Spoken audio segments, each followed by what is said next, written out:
Mesdames, Messieurs, je vais vous parler de la décivilisation négrière à l'échelle de la francophonie.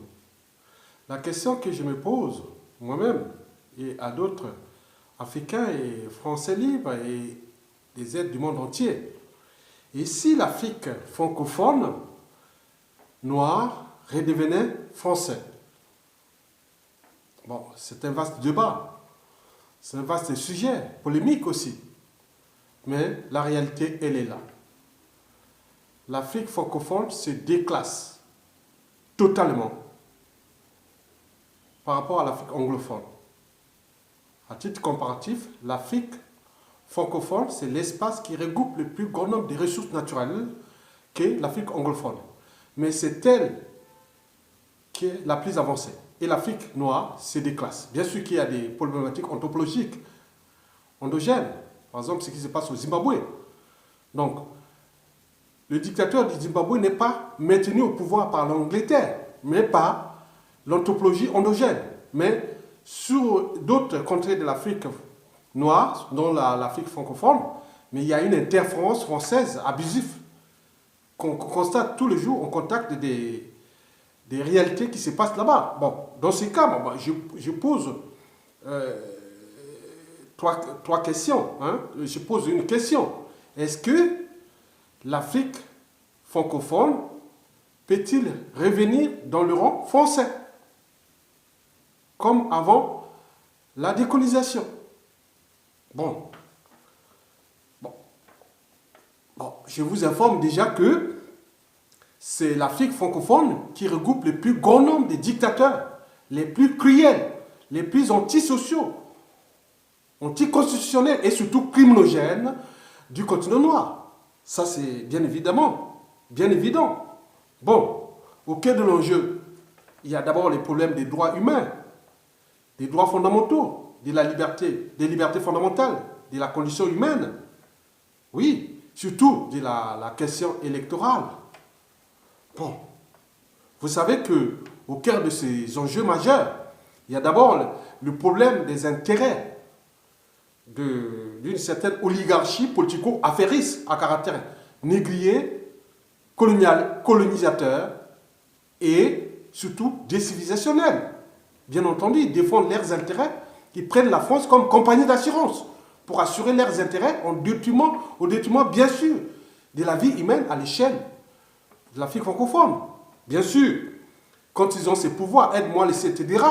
Bien sûr, les métiers, ces dictateurs-là, on leur renseignant, on leur donnait toutes les informations, ils les protègent, ils donnent tous les moyens de recevement des droits de veto autres pour qu'ils continuent à massacrer leur peuple, à déjouer la volonté générale de ces peuples, mais en même temps en protégeant les intérêts mutuels. D'un côté, ceux du dictateur et de ses dignitaires cotisants autres, mais de l'autre aussi de cette oligarchie politique et affairiste. En conséquence, l'Afrique francophone se déclasse. Il est en décrossage permanent.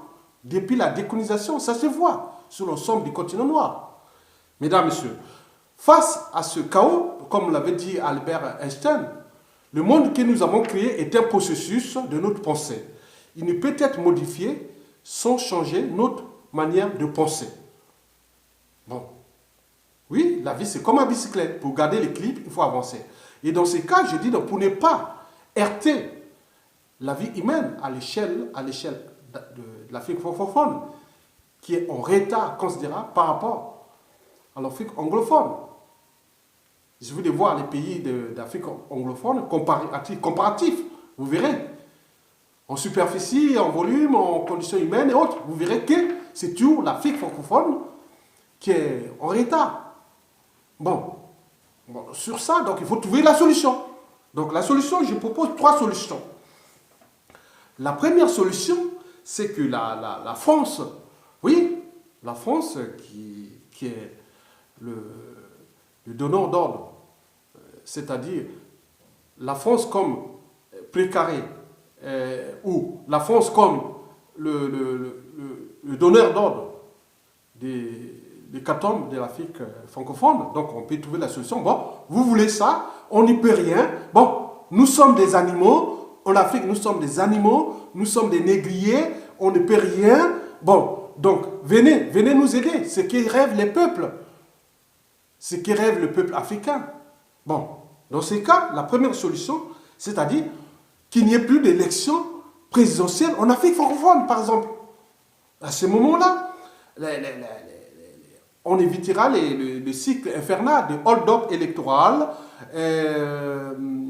manifestations, violences, contestations, terrorisme d'État, crimes de masse, génocide et autres, et retour à l'ordre ancien. On se sortira là, les vies humaines seront déjà sauvées. Donc vous allez les regarder une certaine lignée de ces mauvais, ces êtres stupides, trop stupides pour être utiles à l'esprit même de la civilisation à l'échelle francophone. Bien sûr qu'ils n'ont pas compris pourquoi l'Afrique noire a été mise en esclavage, la colonisation, bien sûr.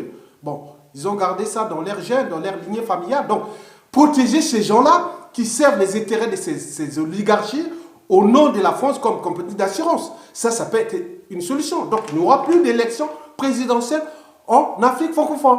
L'Afrique francophone, on va vers le système de monarchie ou de dynastie. Donc, vous pouvez les préparer là maintenant, aux yeux du monde, au XXIe siècle. Et voilà. Bien sûr qu'en Asie, dans les Maghreb, dans les Amériques et partout en Océanie, on va rigoler. Quel est encore le rôle des Noirs sur cette place du monde? Bon, donc la France peut commencer cette démarche-là. C'est-à-dire empêcher qu'il n'y ait plus d'élections présidentielles en Afrique francophone. Parce que si on fait des élections là-bas, il y aura des violences, il y aura ceci, parce que nous empêchons, nous allons de toute façon, nous allons empêcher ça. Parce que nos intérêts, nous n'avons pas pensé, repensé notre pensée politique, voir les nouveaux équilibres, nos intérêts, essayer un peu de s'adapter. Sachant que Darwin avait pourtant dit, ce n'est pas les êtres les plus forts ou les plus intelligents qui progressent, mais ceux qui s'adaptent au changement. Voilà. Bon, la deuxième solution, c'est que, écoutez, comme j'ai posé la question, et si l'Afrique francophone noire redevenait français? Donc, à ce moment-là, on peut faire un sommet France-Afrique ou francophone noir pour que, en réponse, la question des colonies. Donc, on peut dire, donc, les 14 ou 15 pays d'Afrique francophone deviennent des territoires ou départements français. Donc, au Congo, aux Républiques démocratiques du Congo, au Gabon, au Centrafrique, au Tchad, au Cameroun, au Niger, au Bénin, au Togo, en Côte d'Ivoire, au Guinée, au Mali, au Sénégal, etc., deviendront des départements ou territoires français. Et à ce moment-là, les élections, les premières qui se passent par exemple en France ici, ou les élections, ces colonies ou ces départements ou ces territoires vont voter comme on fait aux primaires ici ou l'élection présidentielle. Donc à ce moment, les vies seront quelque part sauvées. Donc on revient des colonies. Donc il faut les faire maintenant. Parce que les gens, on en a marre. Comment des puissances économiques mettent tous leurs moyens, une puissance économique met tous ses moyens diplomatiques, des lobbies, des renseignements et militaires pour laisser libre cours à ces êtres stupides, ces sous-préfets, ces négriers pour tuer leurs semblables, leur peuple. Ça ne peut plus durer. Donc, ça peut être une solution.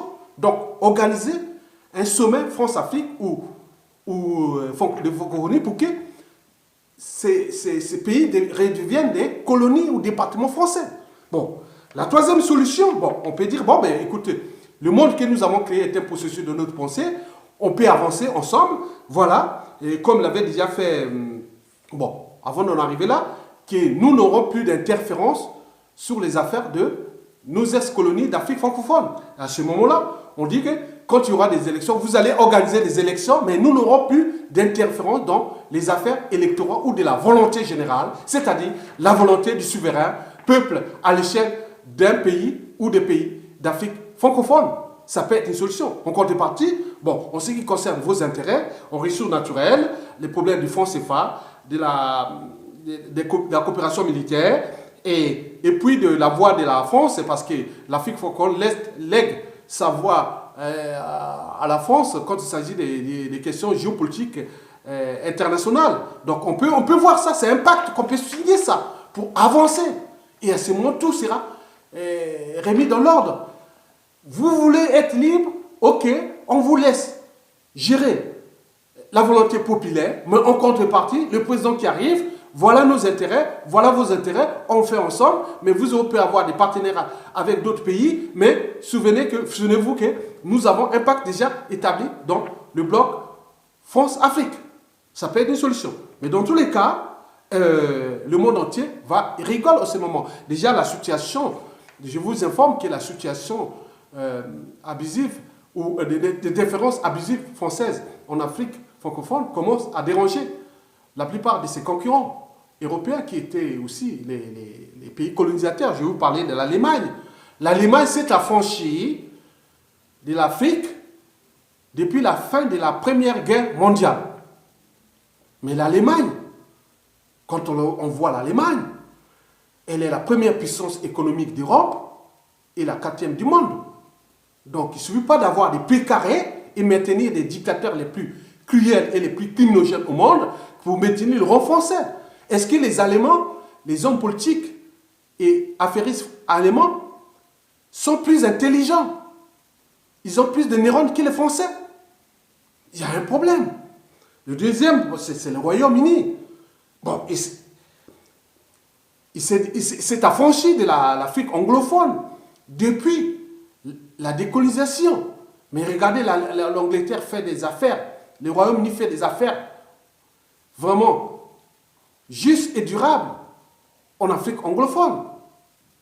Vous voyez, il y a un problème. Donc, la France, qui aujourd'hui, aux yeux du monde, les gens s'interrogent sur les capacités cognitives de la pensée politique et aussi économique des Français.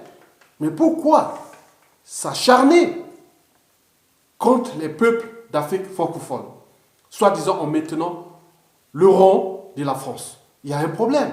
Mais dans le temps, il va se passer des problèmes parce que la colère monte là-bas en Afrique. Les gens disent que la France devient le problème. Et je dirais même, dans la deuxième solution, par exemple, si on demande, la deuxième solution, si vous demandez aux pays d'Afrique francophone de redevenir français des territoires français, à ce moment, il faudra organiser des référendums à l'échelle de ces pays, les référendums locaux, au Congo, au Gabon, au Cameroun, au Tchad, au Centrafrique, au Gabon, au Côte d'Ivoire, au Bénin, au Burkina Faso, au Mali, au Sénégal, en Mauritanie, en Guinée, etc., etc. Si les peuples disent non, donc ils sortent de manière souveraine de l'espace francophone. Il peut aller chercher et redevenir des pays, venir par exemple des pays anglophones, ou même lisophones, ou même hispaniques, ou même, on peut encore trouver.